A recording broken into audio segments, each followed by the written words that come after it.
Ruthie, welcome to the UK. Thank you so much. It is good to meet you. Happy good to have you be with here. us. So first of all, we just mentioned off camera, but C2C a couple of weeks back. How was that whole experience for you? Because it is a bucket list thing for so many musicians out there to play. It is definitely, C2C's been on my bucket list for probably a decade. And I actually got to come over here in October of 2020 when we thought you guys were kind of opening up, and then it slammed shut really quick, like 36 hours into my trip. So I didn't get to play any of those shows. So to come back and have my first show in the UK be C2C, the big entrance stage, the O2 was like, who gets to say that? It was absolutely incredible. So yeah, it was just a wild weekend. It was wonderful. Taking it back to 2020, you actually got over here and then had to go back. Tell us what It was 36 was that like? hours into my 2-week quarantine. It was October. So yeah, I guess like the promoter really thought that things were opening up and we'd be able to do some shows. And yeah, 36 hours into the quarantine, Boris Johnson shut the whole thing down, closed the borders. And I was just like, okay, I'm on a farm in Surrey. What am I gonna do? So I was here for a while. I did a lot of walking. Yeah. Well, what's it been like being over here now and playing these songs from the Cold Comfort record? Because you must have been waiting for so long to perform these songs live. And, Literally years. There are fans in the UK who probably are familiar with that record now and know some of the songs. So is it strange to finally break out and play this stuff? It's amazing. But yes, it's definitely surreal. Just, I think for all of us not being able to play for so long, and also we haven't been able to see live music too, so we've been really itching for it. So now just to be over here, and it kind of all happened very fast for me. Within like a week, I think I booked the Sam Outlaw tour, C2C, and like a few other London shows, and it's just like, okay, so you went from 0 to just 180 or going to the UK for a whole month. And I've dreamed about playing for these audiences because you guys are quite famous in America. Wow. We talk about these UK audiences that they're very attentive and they listen and they know the words and they're familiar with your music. And so I've just been dreaming about getting over here for so long, and it's surreal to finally be able to meet these people and the meet and greet lines and hear their stories and hear how these songs have touched them, and then to be out with Sam, it's awesome. I get to play in his band. I love his music. His songs are just wonderful. So it's been so much fun. Yeah, well, that brings me on to the next question about Sam, because Sam was just saying he sent you something like 26 songs and so just to learn the whole lot. And it was like 3 days later, rehearsal. Yeah, it's crazy. It was crazy, yeah. I think I had February 27th, I remember, was my first day off in 6 weeks.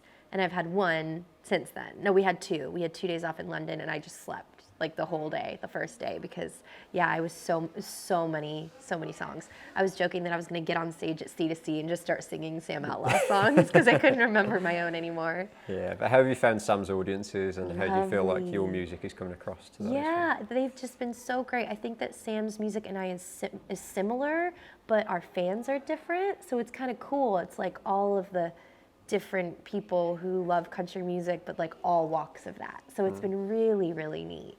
Yeah, well, just taking it back to the Cold Comfort record, the reaction you had to that record when it came out was overwhelming. I think that so many positive reviews I read of that record, and particularly in the UK, people really seem to connect with it. Yeah. Has it blown you away just how much it's grabbed people? It's completely changed my life. I think that obviously when that record came out in April of 2020, the world had just shut down. Nobody knew what was going on. And a lot of those songs some of them are even like 7 years old. So I'd been working on this record a long time, and it certainly wasn't the fanfare that I felt like that record deserved. We were gonna have a record release party and an Opry debut and be with all of my friends and family and do a radio tour and the UK tour, and all of that got canceled. I think I ended up doing a Facebook Live from my mother's grand piano on like practically dial-up internet. It was not at all ideal, but looking back, I got to release this record at a time where we were all just kind of cloaked in this uncertainty, and here I had made this really emotional record, and it got released at this time where we were all really feeling our feelings and didn't really even know how. So I think it all happened for a reason, and I ended up being so proud to put this record out at that time. So I'm not sure if that's why it connected with people as much as it did, or if they just liked the record. Obviously Bob Harris just played it so much over here, and that totally changed my life. I finally got to meet him at C2C. It was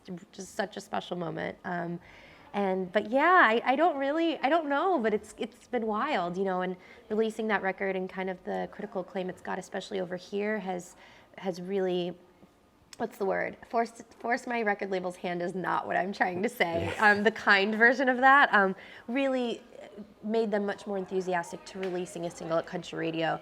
And that's always the goal for an American. Like, and that's something that I've been waiting to hear for 16 years in Nashville. So basically, because of what Cold Comfort did, I get to now continue that dream and, you know, have a single that's starting to chart in America, and they're playing it over here. So it's overwhelming, you know. I'm so grateful that we made that record, because I kind of snuck into the studio to do it. It was not something I got permission to do, and at the time my record label said, you know, people get dropped for things like this. And I said, well, you're already not releasing my music, so what's the worst that can happen? You won't release it, you know. But then they loved it and they put it out, and here we are. So yeah, very, very grateful. Well, you just mentioned the single there that's gone to country radio. How big of a thing is that for someone like yourself? How much does that change the amount of press that you have to do and your daily life? Because it's a huge step in somebody's career. It changes everything. So radio tour takes over your life basically, and obviously you don't get paid for any of that work, but you don't even care because you're just so grateful to have a single out, but it takes up so much time. So you're out visiting radio stations, and then you go and play these free shows for the radio stations, sort of hoping that then they will play the single. So it's a lot of press, but it's awesome. And, you know, as that goes well, then you can tour more and write more and record more music. So it just snowballs into really like your dreams coming true if it goes well. So it's like the Mecca. It's the thing that we just dream about and fight so hard to have happen our whole careers. Yeah.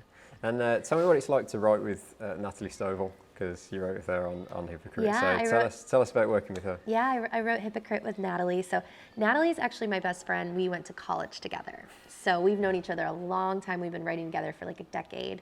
And, you know, it's so special to get to share this with her as well, because I sometimes struggle with the sort of narcissism of being an artist. And, you know, like we had 4 billboards, I think, up in Nashville recently with my giant head on them, and it was awesome. And, you know, people were like, wow, you've made it. You're on a billboard, you know, and we're just like, it's so nice. It's so nice, don't get me wrong, but that's weird. You know what I mean? Like, it's just weird. And sometimes it can feel strange and very conceited to celebrate yourself all the time and talk about yourself all the time. And you write songs about yourself and then you sing them on stage and you're talking about yourself in interviews all day long. So it can feel a bit narcissistic. And I've found that this single, because her name is attached to it, I'm having a much easier time celebrating, because I'm like, well, my best friend wrote this song, you know, so it's a lot more fun for me in that way. But yeah, I think the first time I saw Hypocrite on CMT and I saw Collins / Stovall at the end, you know, our names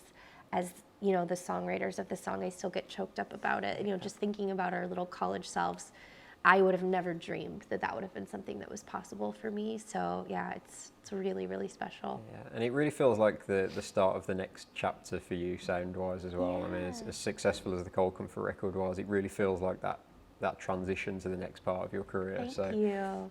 Fingers crossed. Yeah. So what is coming next? Have you got things in the works already? Yeah, so I get to go home and spend April writing and getting ready for my first headlining tour, which is all of May and June. So I'm gonna hit the road, just me and my dog and a guitar, and go all over the States.